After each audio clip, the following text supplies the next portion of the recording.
بسم الله الرحمن الرحيم. الحمد لله رب العالمين، والصلاة والسلام على خير خلق الله محمد وعلى آله وأصحابه الكرام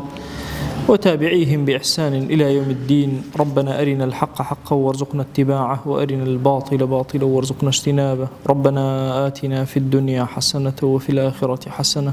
وقنا عذاب النار. برزان وخشوستانم لكتاب أذكار إمام النووي دواء أويك بدريجي باسي حجي بو كردين كإنسان لحجة ذكرك أخواني شيء أكا شونك تفصيلاتي هرهم وباس كردين يد بدريجي باسي زيارتي مدينة من بو أكا وشونتي زيارتي قبري بيغمبر صلى الله عليه وآله وسلم بو من باسك أفرمي بزانا بو هر كسي كوا أشيت حج دبيت بشي زيارتي قوري بيغمبرك صلى الله عليه وآله وسلم، زيارتي بيغمبرك صلى الله عليه وسلم. الرجاكي ليو بي الرجاكي ليو النبي أفرمي أجر الرجاكي ليو بي أخوي أروى الرجاكي ليو النبي بوي لا أداء شيت، فإن زيارته صلى الله عليه وسلم من أهم القربات. يشكل طاعة الزور جوركان، ويشكل أوانيك إنسان زور أجري سكبه للرجاء كأتشبو زيارتي في غمر صلى الله عليه وآله وسلم بازور صلوات بدا كاتك كوات شاي بر دار خرماكاني مدينة كود لدورة يا شاي بر حرمي مزقوتي في غمر كود صلى الله عليه وآله وسلم بالصلوات كاني زور زياتر بك إنجا زور دواك لأخواك أخوا زيارتي قوري في غمري صلى الله عليه وسلم بقسمتك وزور بي خوش حال بي بويك لدارينا لم دنيا شلو دنياش بزيارتي في غمر بك صلى الله عليه وسلم لخوكانيا بأم دعاء بك كاتك ونزيك أبيته بلي اللهم افتح علي أبواب رحمتك خواه درقا كان رحمتي خوتم بسرى بكروا وارزقني في زيارة قبر نبيك محمد صلى الله عليه وسلم ما رزقته أولياءك وأهل طاعتك. خواه أولياء كاني تو أهل طاعتي تو شي خير وبركتك يندسك تو لزيارتي قبري في غمرة صلى الله عليه وسلم بمنشي بخش يا رب العالمين. واغفر لي وارحمني يا خير مسؤول باشترين أو كسي كداوي لأكري لم خوش ورحمة بيبك كويستي بشتنا ومزقوتوا سنة هايك وكو طواوي مزقوتا كان يتر أذكار كان بكاتو نجي تحية المسجد كتحية المسجد يكر أو كاتا أشت الله يقوركي في غمر صلى الله عليه وآله وسلم رؤكاتا قبرك في غمريان صلى الله عليه وآله وسلم وبشتكاتا قبلة أوكاتا بشوار زراع شوار بال دور أكيوتا ولا ديواري قبرك في غمريان صلى الله عليه وآله وسلم. إن جاء أفرمي دنجي برزناكاتا وزور بأدبوا لبرامبر في غمرة صلى الله عليه وسلم أوستي الله السلام عليك يا رسول الله. السلام إخوان لي أي في غمري إخوان صلى الله عليه وسلم. السلام عليك يا خيرة الله من خلقه أي باش ترين وهالبجار ترين لنا ومخلوقاتي خوايا. سلام إخوان لي سلام اللي خوش ويستي خوايا يا حبيب الله. السلام عليك يا سيد المرسلين وخاتم النبيين. صلاة إخوان لي أي سيد وقوري همو بيغمبران خاتمي همو أنبياء. سلام اللي لسر خوت ولسر آل وأصحاب أهل بيتك. السلام عليك وعلى آلك وأصحابك وأهل بيتك وعلى النبيين وسائر الصالحين. والصلاة سلام لسر همو بيغمبران به همو صالح كان أمت به. شاهدي أدم خدايا أنك بلغت الرسالة رسالة إخوات جيان أديت الأمانة أمانتك سرشان جيب جيكر ونصحت الأمة زور دل صوز ببرامج بأمته أموش قاريت كردين فجزاك الله عنا أفضل ما جزى رسولا عن أمته. خواهي قرب باشترين باداشت باتوا پاداشتی پیغمبرانه برابر با امتکان چه مندوبونه کیان کرده خواه همو پاداشت کان بداتو. اگر افرمی کسیک پی و تبوی لیره پیش اوی بروی سلامی منیش بگینا با پیغمبر صلی الله علیه و آله وسلم. امام النووي افرمی عینا وإن كان قد أوصاه أحد بالسلام على رسول الله بابلي السلام عليك يا رسول الله من فلان بن فلان صلاة فلان كسيش كان نرديتي بمنا أخويا أم السلام أكمل پیغمبر صلى الله عليه وسلم همان أم سلام أبي شي بيبقيني. إن جاء فرمي يك ذراعي تر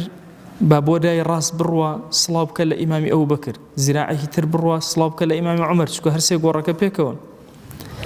اینجا ئەفەرمێ بچێتەوە بۆ شوێنەکەی یەکەم دوو هەنگاو بێتەوە ئەم لە ڕووبکاتە ڕووی پێغەمبەریان صلی الله عليه وآله وسلم فيتوسل به في حق نفسه. ئیمام النەوویەکە کە لەو زانایانەی کە تەوەسولی پێجائزە، تەوەسول بابەتێکە لە وتارێکە باسم کردو اختلافی تایە کە بڵێ خۆیان لەبەر خاتی پێغەمبەر صلی الله عليه وسلم مەسا ئەو شتەم بۆ بکە. ئیمام النەوویەکە کە لەو زانایانەی کە پێی دروستە بۆیە ئەفەرمێ با تەوەسول کا بە پێغەمبەر صلی الله عليه وسلم ويتشفع به بكات الشفاعة لله إخوة ويدعو لنفسه لواء، يعني بلا إخوة يعني لبر خاتي بيغمر صلى الله عليه وسلم لقناه خوم خوشبه لقناه دايكو باوم خوشبه لقناه رفيق وهاول وخوشويستان همو أوي تشاكي لقلا كردم همو إيمان داران خوشبه بعد دعاء زور بك أما موقفك زور قوري. إمام النووي أفرمي حمدي خوي زور تيابك، تسبيحاتي زور تيابك، الله أكبر زور تيابك، لا إله إلا الله زور تيابك، صلوات الذي داري بيغمريان صلى الله عليه وسلم زور بدا هەر هەموو ئەمانە زۆر بکە. اینجا بچێتە بینی ڕەوضە بچێتە ڕەوضەوە لە بینی قبری پێغەمبەر صلی الله عليه وسلم لەگەڵ منبەرەکەیە ئەلەویا ئیتر ئەبێ دوعای زۆر بکە. فەرمایشت هاتووە پێغەمبەریان صلی الله عليه وآله وسلم فەرمێ ما بين قبري ومنبري روضة من رياض الجنة، یا لە هەندێک ڕوايەتە ما بين بيتي ومنبري، هەچ کامێکیان بێ هەر ئەبێ کە شوێنەکە موقعەکە دیاری کراوە ئەویا زۆر فرسەتێکی گەورەیە بۆی نوێژی تیا بکات و تاعەتی زۆر گەورەی تیا بکات. ویستی لە مەدینە دەربچێت ئەفەرمێ یەکێک لەو شوێنانەی تایبەت نوێژی خواحافیزی تیا دروستە بریتیە لەم شوێنە، چۆن لە کەعبەیە تەواف الوداع هەبوو لێرەش ئەومان هەیە دوورکە نوێی سنەتی وداعەکە، چۆن نیەتی تەحیەت المەسجدمان هەیە نیەتی وداعی مزگەوتی پێغەمبەر صلی الله عليه وآله وسلم. با دوعای زۆر کە هەم بچێتەوە لای قەبرەکەی پێغەمبەر صلی الله عليه وسلم خواحافیزی لێ بکات سەلامی لێ بکاتەوە چۆن یەکەم جار کردوویەتی دوعاکان دووبارە کاتەوە ويودع النبي صلى الله عليه وآله وسلم وخواحافیزی لە پێغەمبەر بکات صلی الله عليه وسلم. اینجا بڵێ اللهم لا تجعل هذا آخر العهد بحرم رسوله، خۆیان ئەمە مەکەرە ئەخیر جاری سەردانم بۆ لای پێغەمبەر صلی الله عليه وسلم. ويسر لي العودة إلى الحرمين سبيلا سهلة بمنك وفضلك، خواهيان جاراني تر بوم سهل كبيمة وبولاي حرمين بوم مكة ومدينة چندين جار بقرمة وبيمة وأوشيانا مباركة، خواهيان عفو عافية بعطاك لدين ودنياما لدنيا وآخرتما، خواهي بسلامتي وبغنيمته وبمان جرونا وڵات و ماڵ و مناڵی خۆمان. ئەفەرمێ ئیمام النەووی ئەمە تەواوی ئەوەیە بە کورتی بۆم باسکردن لەم کتێبە ئەگەر چی ئەفەرمێ تۆزە درێژم کردەوە لە باسی حەجە،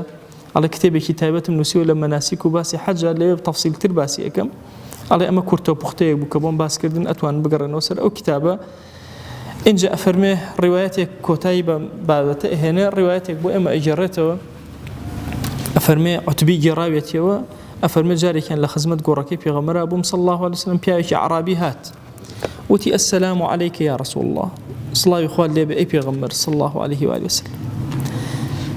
جملة ولا قرآن فرميتي ولو أنهم إذا ظلموا أنفسهم جاءوك فاستغفروا الله واستغفر لهم الرسول لوجدوا الله توابا رحيما. خواج الجو قرآن أفرمي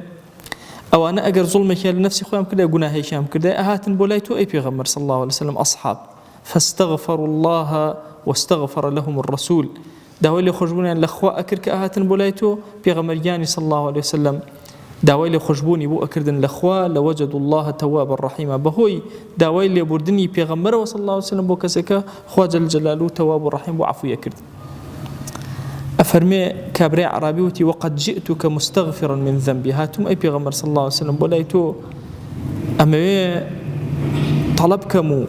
داوای لێ خۆشببوون کەم لە گوناهێکە کردومە مستشفعا بك إلى ربي، تو أكما وسيلة ولا خداي خوم وأتكما الشفيع لا أو أتكما خاطرانا جيري لا أو إن جاء أمشي عريخين دوا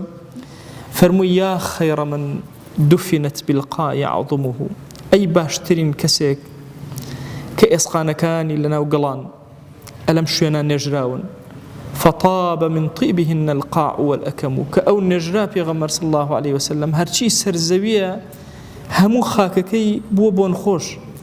بو باكي بو بيگردي قاع أكم معنى كيوي قاع زوي تختة أكمش قردولكو تبولكي، يعني هرشي تبولكو زوي تختة هرهموي أي بيغمر صلى الله عليه وسلم لقل تشوني توبونا وقل هرهموي بون خوش وجوان بو نفس الفداء لقبر أنت ساكنه،